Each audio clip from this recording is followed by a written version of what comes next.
Here, the river doesn't murmur, it rumbles. Furthermore, underlying its cold tolerance, centuries of undiscovered riches have been untouchable, dozing and awaiting someone careless enough to discover it.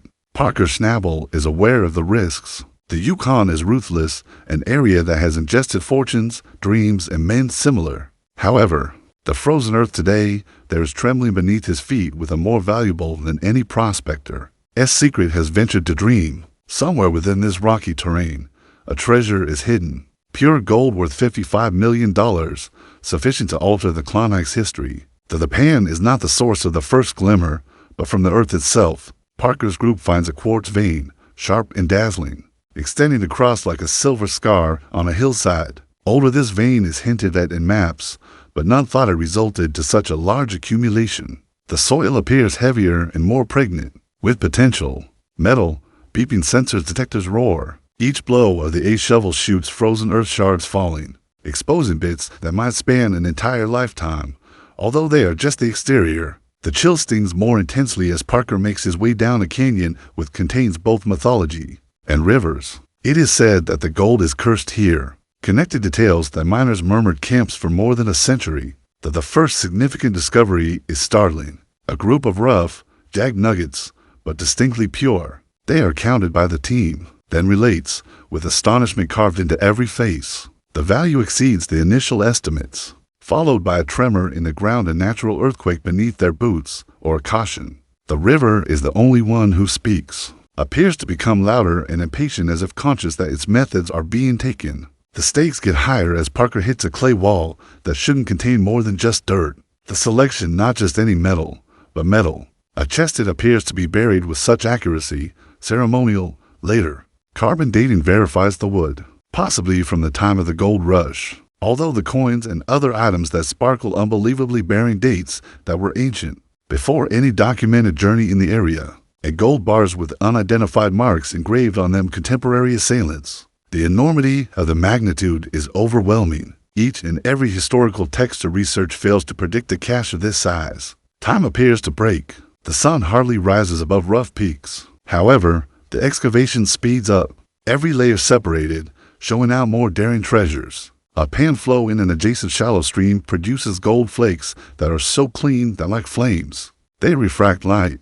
Parker observes little alterations to the river bed, tiny whirlpools developing across secret passageways, controlling the flow as if nature, the treasure, is protected by itself. Next, in opposition to against all odds, the group finds a piece of a map with its ink burned at the edges almost completely removed. It portrays a maze of ridges and rivers neatly aligned. They had geological oddities indicated weeks earlier. The inference is indisputable. They are not only fortunate, they're standing on the most carefully hidden gold deposit in the history of the Yukon. Evenings. But the wilderness never sleeps. Darkness stretch of the camp while Parker reveals an additional layer. An underground quartz vein that is rich in gold going beneath the primary assertion. Examinations disclose unparalleled mineral compositions any place else in North America. Nuggets extracted here have a nearly supernatural gleam, more substantial than anticipated. Although a complete archive of 19th century-old mining machinery is interred next to gold dust. Specifically arrangement, a purposeful concealment that never recovered. Every artifact mutters a tale of avarice, resourcefulness, and disappearance ambition. As snow falls and the wind howls, Parker trails faintly as it starts to settle. Glacier-carved canals for centuries, the frozen sloughs create a secret network, verifying the find wasn't arbitrary. It was planned, plotted. It was almost ceremonial in its accuracy. All of the above discoveries currently result in just one query. What's underneath? With unwavering determination, Parker enters the ice, sensing it break beneath your feet. Stepping down into the maze, the underground passageways are filled with the aroma of history and wet earth. Gold veins shimmer in the sunlight's torch glow imprisoned in stone. Every hit results in heavier nuggets than those on the surface. Their surfaces are engraved with mineral crystallization streaks invisible to contemporary minds. Below the silt, ceramic fragments show up, stamped with faraway marked civilizations that allude to commercial routes long forgotten. Traces of gold dust indicate processing methods that have been lost over time. Clay and soil have secrets. Though once more, the ground trembles, but at this point, is barely noticeable. Anomalies are detected by magnetometers. Below a riverbed that is frozen, Shovels hit a solid object, like an iron chest, flawlessly maintained beneath layers of stone and ice. There is a startling assortment of stamped gold nuggets with a mark that is not known to contemporary tests. There are papers with the chest. Age-related brittleness with computations with schematics. That suggests sophisticated understanding of hydrology, geology, and basic chemistry, even.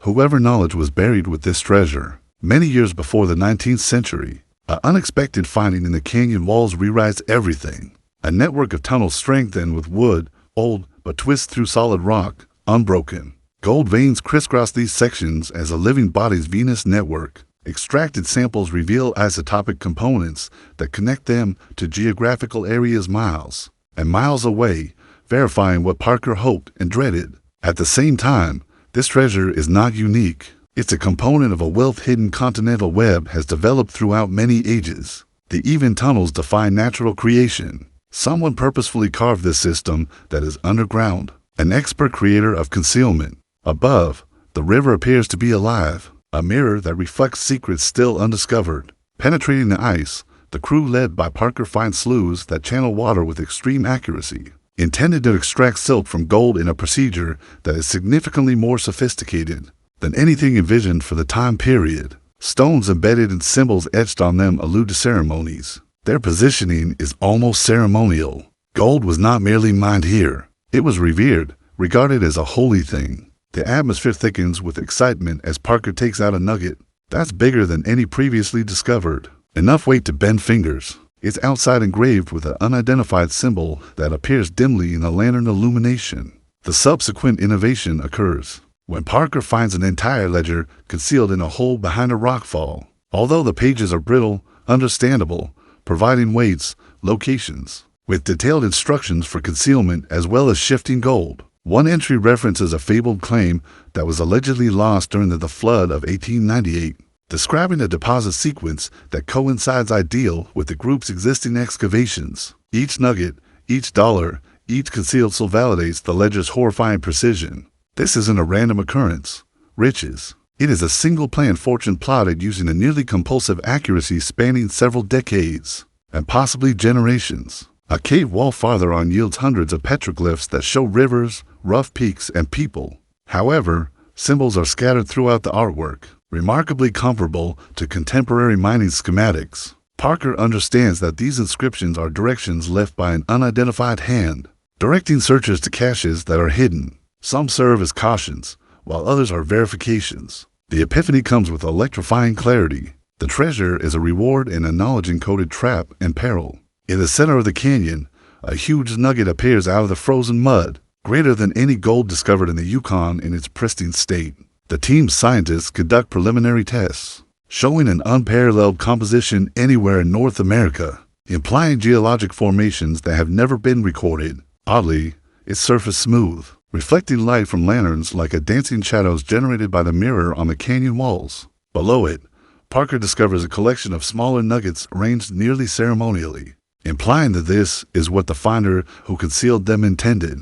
Moment meant for a person such as Parker gonna take place. Ultimately, the group discovers an underground space, the ceiling backed by wood that is so old that it should have fallen apart for centuries. Chests, the area is filled with sacks and loose nuggets, dwarfing all previously documented Klondike finding. The air is dense, with aroma of time, earth, and metal itself. Parker takes cautious steps or mounting. This goes beyond just having money. It is a gold-carved tale that spans continents and generations, created by hidden designers whose creativity has endured over the ages. As he moves, the lantern light flickered deeper, finds gold veins embedded in the walls, subtle inscriptions carved along their surfaces, a faint whispering draft carrying the weight through the chamber of long-preserved mysteries. Parker traces using his fingers to mark the markings, identifying mirroring symbols outside, petroglyphs and unbreakable code, a quiet agreement between time, slyness, and greed. The treasure is alive with significance.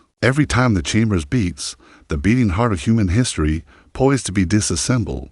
Under a silty layer, a buried chest is discovered by Parker's squad, not like any other, covered in greenish patina, exposing the metal elaborate inlays and hammered small rivets with meticulous attention to detail.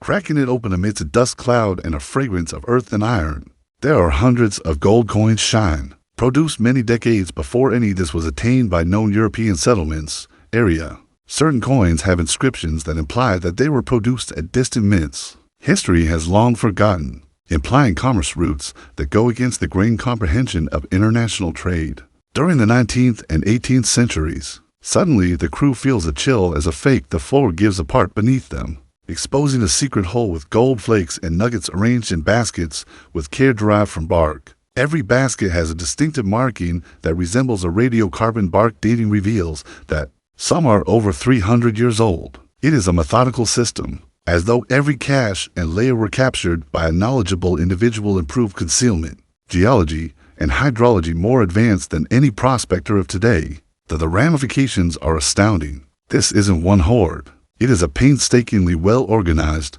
multi-generational network. The walls show more irregularities. Little loves with preserved instruments within surrounded by pans, picks, and ice for centuries, boards, as well as even basic surveying tools recommend a group of not miners, but engineers. Each and every the artifact is arranged purposefully, creating a secret repository of vanished techniques to the past. Gold dust traces on that they were utilized in situ, as shown by the handles, secretly by those who are aware of competed with contemporary mining methods. Parker's tone falters a little as he understands that these miners were not your typical ones. They were experts at hiding things, makers of luck, and chroniclers of their own art. From a corner of the chamber, a slender tunnel descends. It's nearly impossible to get in. Crawling, Parker learns via what can only be referred to as a vault located beneath the vault. A number of gold-holding nooks, bars bearing insignia that are defying cataloging. Later, isotopic analysis validates some South American bars were the first to appear. Mines, as well as those from Africa, here in the Yukon, convergent. The scale of the collection's objective is unfathomable.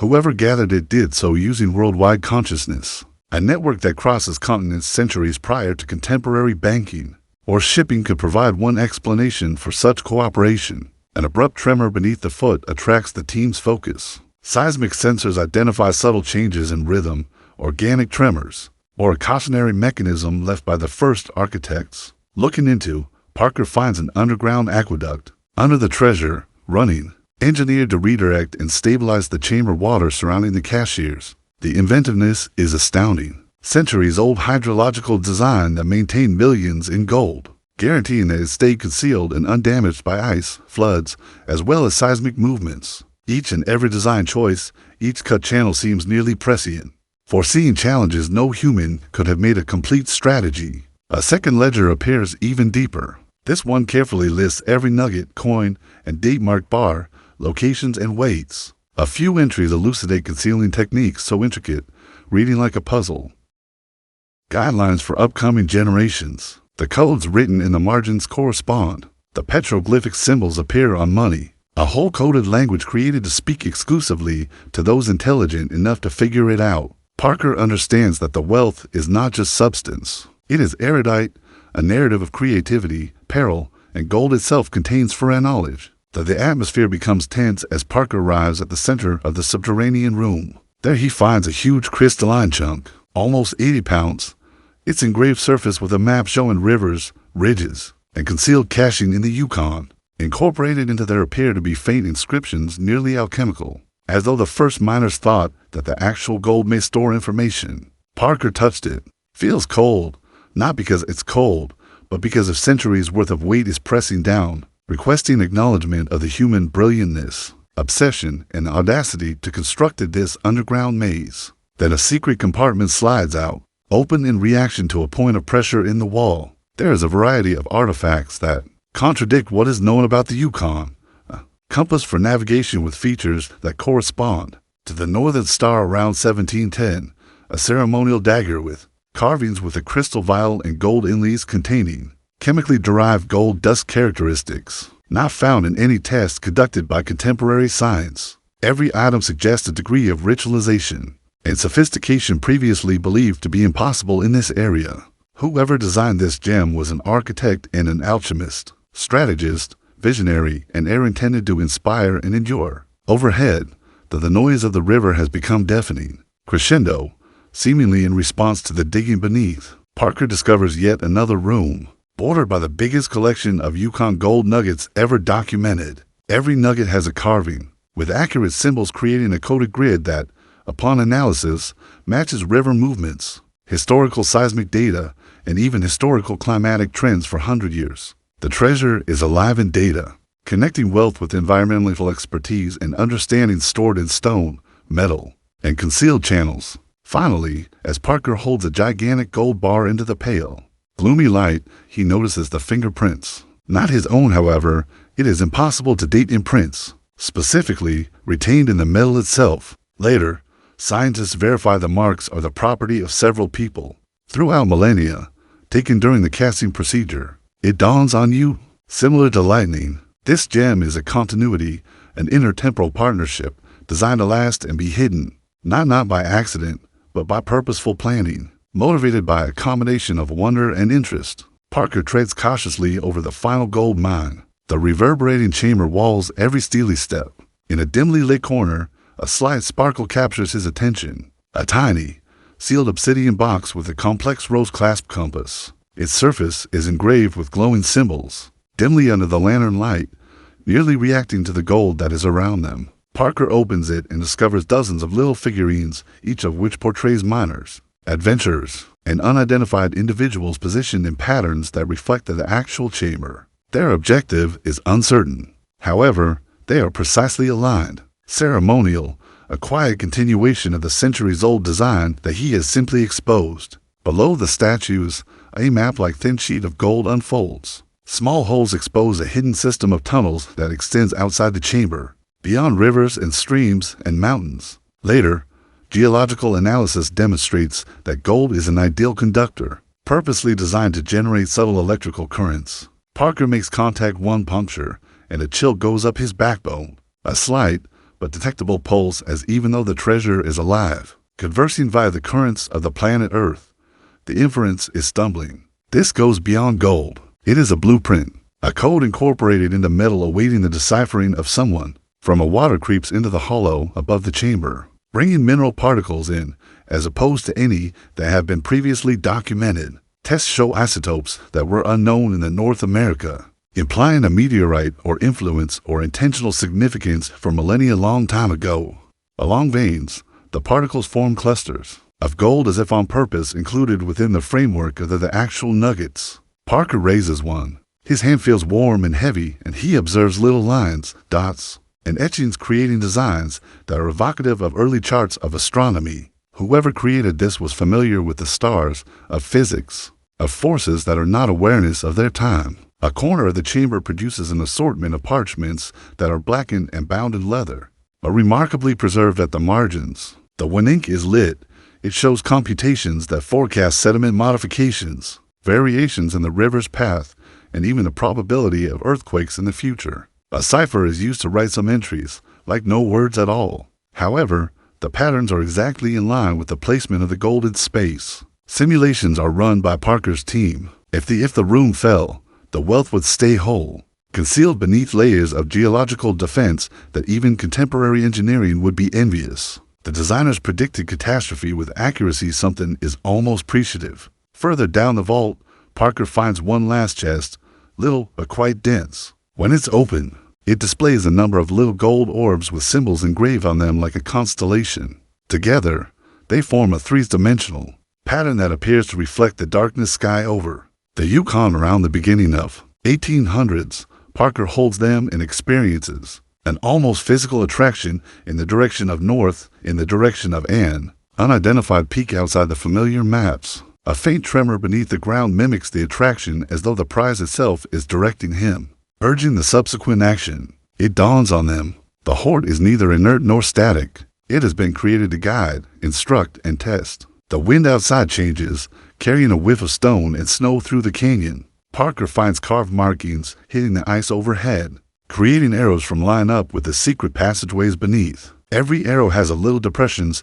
with gold flakes and them dust as if the ori. Gold flakes and them dust as if the ori. Original miners had departed a breadcrumb path for researchers in the future. According to analysis, the dust contains alloys, invisible in contemporary metallurgy. Parker starts to notice a trend a chronology. The treasure wasn't simply concealed. It was added to, edited, and strengthened over centuries, as though many generations of hands had meticulously planned its development and defense. A piece of wood in a little nook captures Parker's attention. Set into the rock and almost frightened. Sculptures along its edge show faces.